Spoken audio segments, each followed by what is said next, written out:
So, picture this for a second. You wake up at 3 in the morning. Oh, yeah, the classic 3 a.m. wake up. Right, exactly.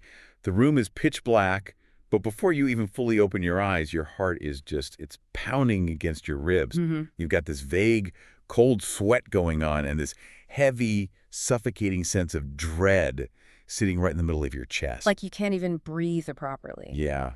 And maybe your mind immediately races to, I don't know, a massive presentation you have coming up at work, or maybe it's not even that specific. Maybe it is just this undefined, free-floating anxiety about the future of the economy or just where your life is heading. Which I think almost everyone tuning in right now has been there. It really feels like a profoundly modern experience. It does. It feels like an unavoidable byproduct of this hyper-connected, fast-paced world we live in. But I mean, what if that feeling wasn't just the result of a busy schedule or having too much caffeine? Right, what if it's something deeper? Exactly. What if that 3 a.m. panic was actually a deep flashing spiritual warning light on your internal dashboard? That is such a fascinating way to frame it. And that is exactly what we are getting into today. Yeah. Welcome to the Deep Dive. We're taking a really close look at an incredibly provocative essay from August 2018. It's by an author named Zhu Feng. And the title alone is the kind of thing that just stops you in your tracks. It's called Fear Keeps Us Away from the Truth.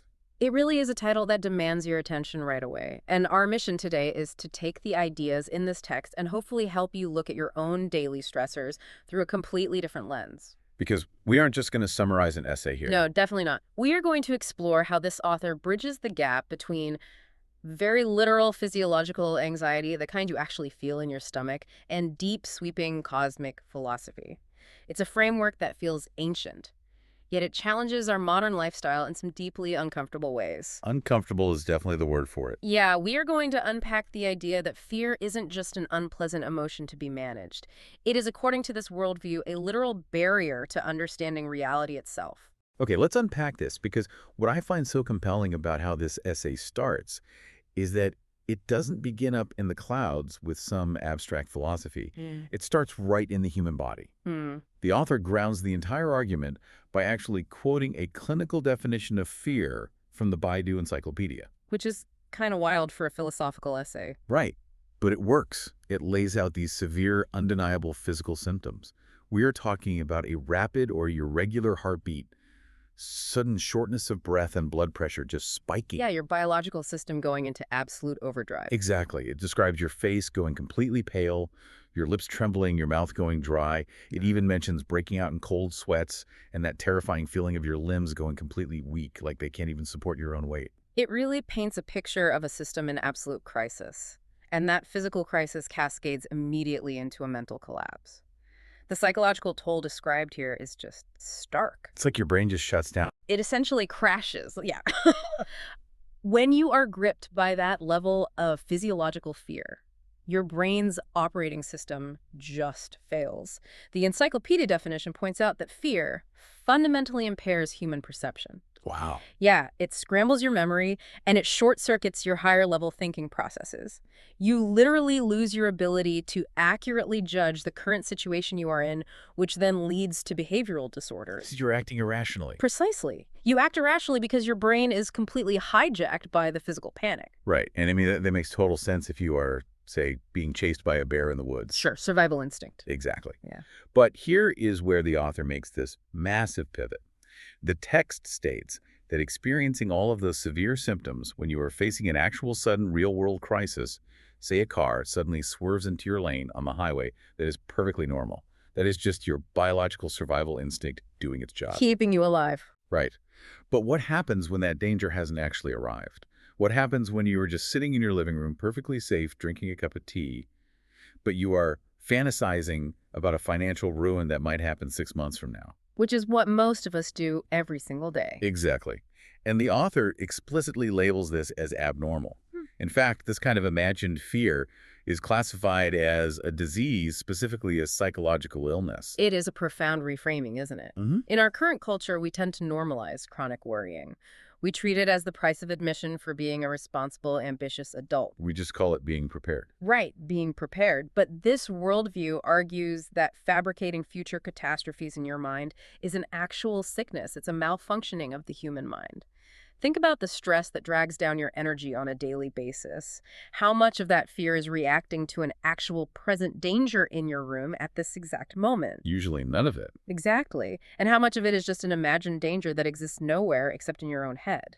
If I'm being honest, almost all of it is imagined.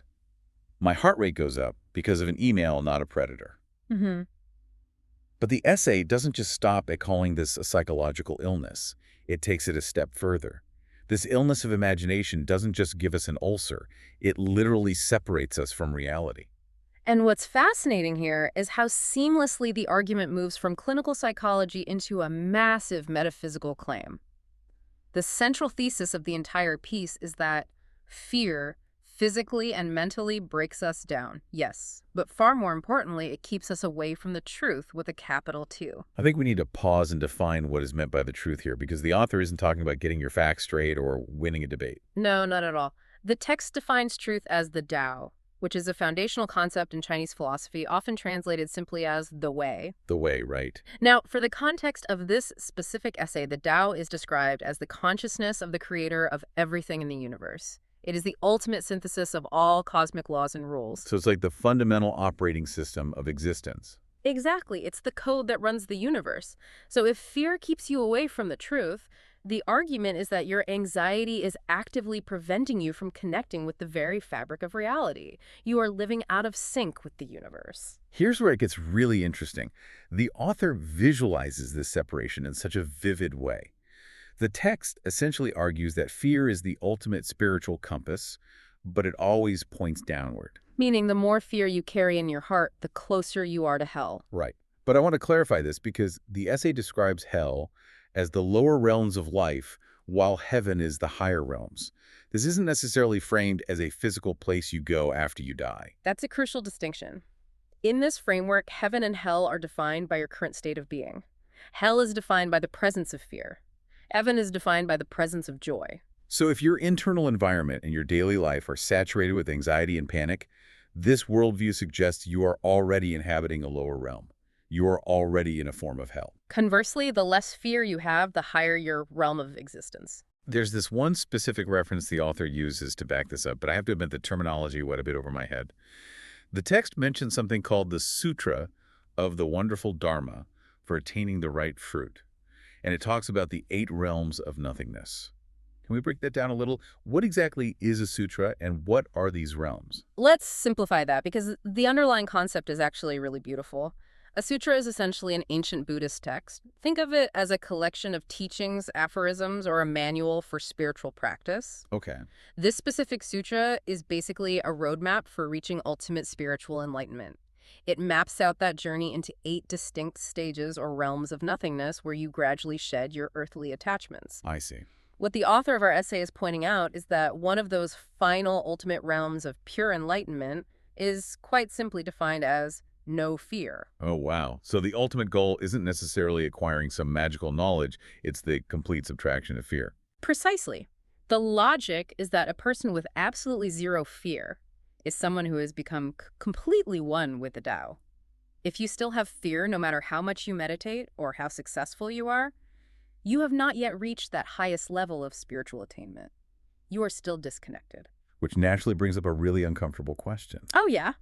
If fear is this terrible illness that drags us down into these lower realms of existence, why on earth do we feel it so constantly? And the text poses a question directly to you, the listener, that I think is going to resonate. It asks if we haven't done terrible things, if we haven't robbed the bank, if we haven't broken the law, if we haven't ruined someone else's livelihood, why are we so afraid all the time? If we connect this to the bigger picture of our modern lives, it is a deeply penetrating question. Most of us consider ourselves to be basically good people. We obey the law, we try to be kind. So what is the source of all this midnight panic? The author's diagnosis is quite blunt here. The essay states that we experience fear because we have an inner ghost. An inner ghost, like a guilty conscience. Exactly. Yeah. But it's not necessarily a guilty conscience about committing grand, obvious crimes. The author lists a series of modern afflictions that cause this inner ghost. And this is where it really holds a mirror up to our current society. Oh, I have a feeling this is going to hurt a little. It might, yeah. The text argues that we fear because we possess too much. Ooh. Right? We fear because our desire for fame and wealth is just too strong. We fear because our ambitions are too large and our selfishness is too heavy. That hits incredibly close to home. I mean, you look at standard modern ambition, the drive to get the bigger house, the promotion, the social status, the perfect investment portfolio, and this text is diagnosing that exact drive as the root cause of our terror. It's a radical critique of how we live.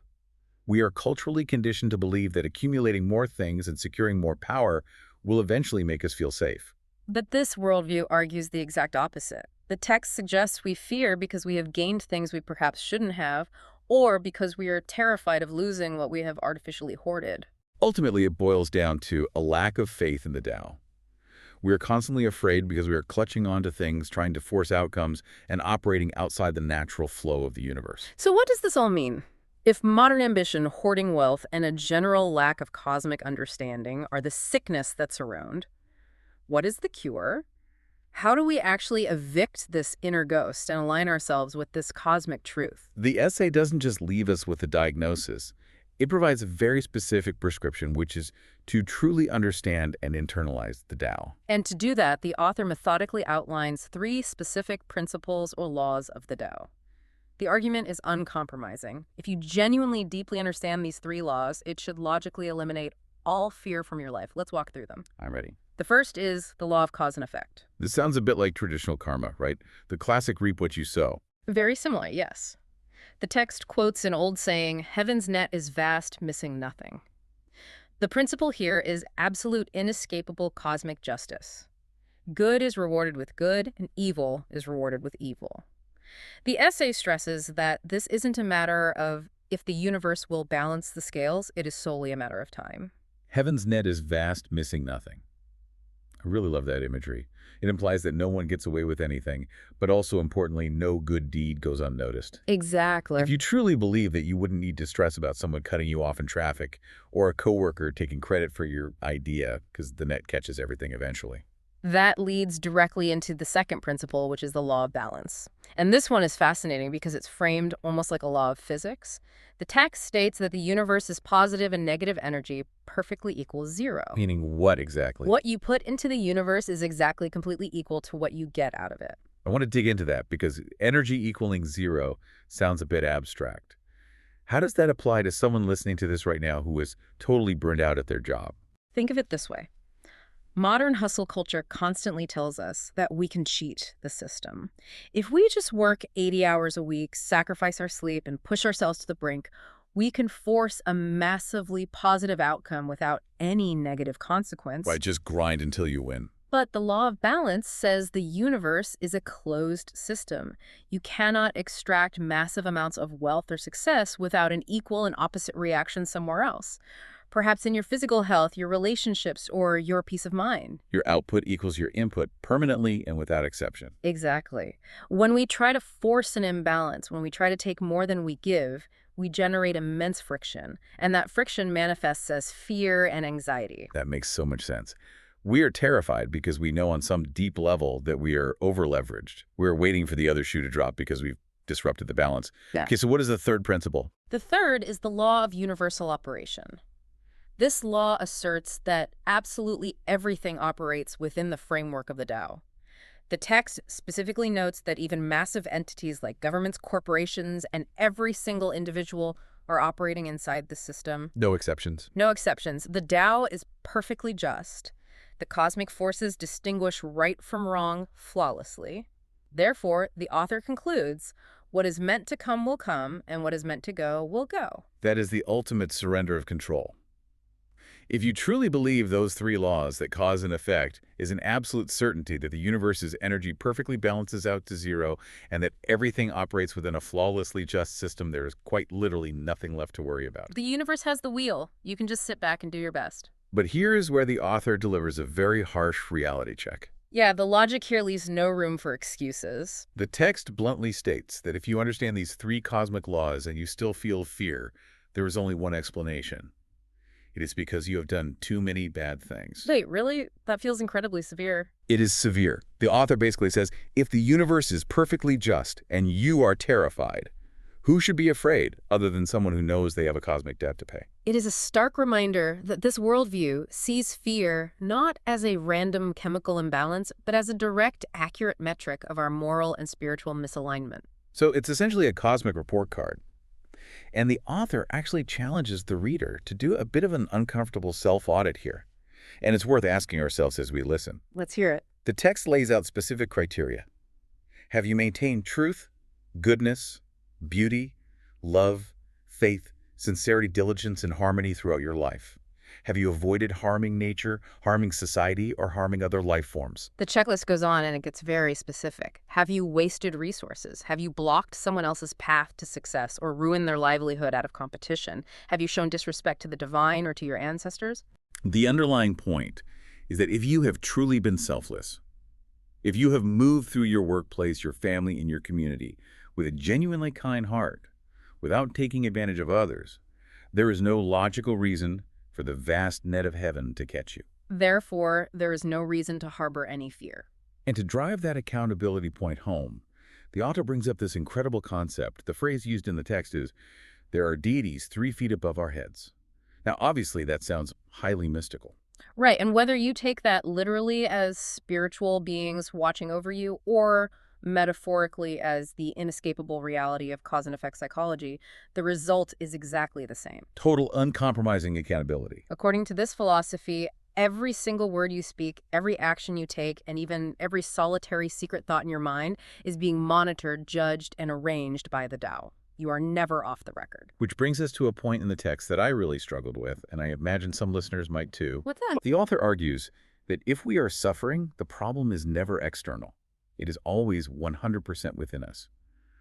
The text states very clearly that the Tao never wrongs a good person. But I'd push back on that. What if someone gets a terrible illness? What if a natural disaster destroys their home? It sounds incredibly harsh to tell a modern audience that their suffering is entirely their own fault. It is a profoundly difficult concept for the modern mind to swallow. We are very used to identifying external villains for our problems, but let's look at the internal logic of the essay. The author isn't necessarily saying that a hurricane hitting your house means you are a bad person. Okay. What they are saying is that complaining, harboring resentment, or feeling victimized by your circumstances is entirely useless against the cosmic law of cause and effect. You cannot argue with the Tao. So if you are experiencing pain, fear, or loss, looking outward to blame the world or other people is a fundamental misunderstanding of how the universe operates. Exactly. The only place you have any agency is within yourself. So playing the victim is completely off the table. It's a heavy responsibility, but I can also see how it's weirdly freeing. If you are the source of the imbalance, you're also the only source of the solution. You don't have to wait for the world to fix itself. You just have to align your own actions. Exactly. It shifts the locus of control entirely inward. And bringing this all together, the author's final verdict in this essay leaves absolutely no room for ambiguity. The text concludes by stating that anyone who harbors fear in their heart has absolutely no connection to health, no connection to joy, freedom, or happiness, and zero connection to the higher realms or the kingdom of heaven. Fear is the ultimate barrier. It is a definitive line in the sand. If you are afraid, you are disconnected. It is. And reviewing all of this, from physical symptoms of a racing heart to the vast cosmic laws of balance, this raises an important question, something really worth pondering long after this duck dive is over. Ooh, what is it? Well, let's build purely on the text assertion that the universe operates on this perfect zero-sum energy balance completely controlled by the Tao.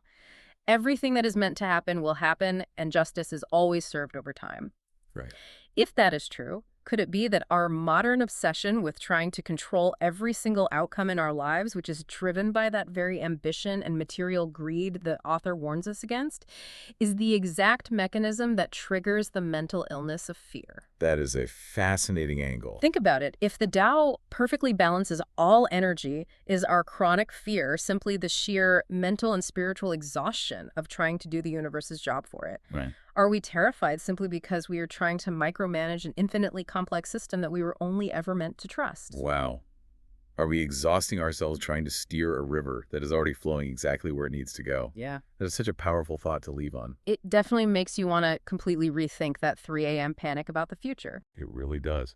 Next time that vague dread creeps in, maybe the question isn't, how do I fix the future, but rather, where am I trying to force control? Thank you so much for joining us on this deep dive. We hope it gave you a completely new perspective to consider. Take care of yourselves, and we'll catch you next time.